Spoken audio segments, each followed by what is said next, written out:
নমস্কার বন্ধুরা, আজকে আমি আন্দ্রা মাছ দিয়ে 6টা পিস নিয়েছি আন্দ্রা মাছের। আর নিয়েছি 4টে ঝিঙে কেটে ভালো করে ধুয়ে চলে এসেছিলাম।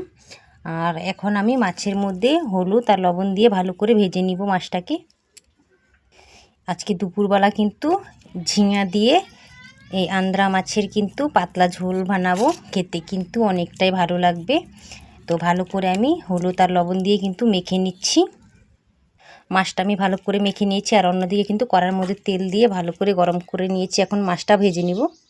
মাছটা দেখুন কত সুন্দর করে আমি উল্টে পাল্টে ভালো করে ভেজে নিব। উল্টে পাল্টে দেখুন কত সুন্দর করে মাছগুলো আমি ভেজে নিয়েছি। এখন আমি তুলে নিব মাছ ভাজাগুলো। মাছ ভাজা তেলের মধ্যেই দিয়ে দিচ্ছি কিছুটা জিরে।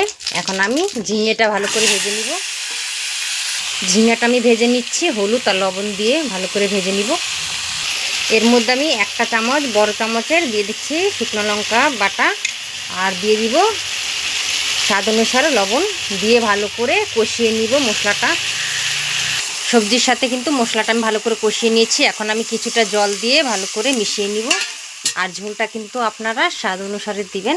আর পাতলা বেশি একটা পাতলা করবেন কি ঘন করবেন, আমি তো পাতলা ঝোল বানাবো, তাই জন্য আমি বেশি একটা ঝোল দিয়ে দিয়েছি। এখন ঝোলটাকে ভালো করে ফুটিয়ে নিব।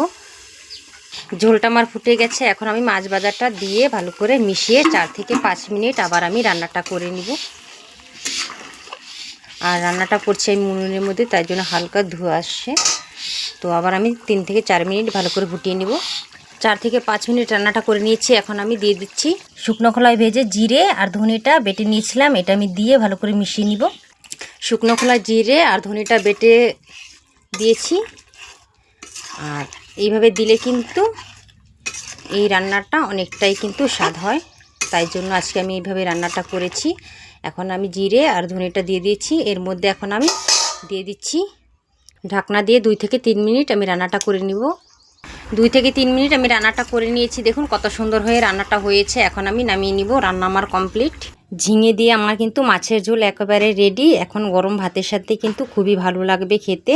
আর যদি ভিডিওটা ভালো লেগে থাকে তো লাইক কমেন্ট বন্ধুদের সাথে কিন্তু শেয়ার করতে একদম ভুলবেন না।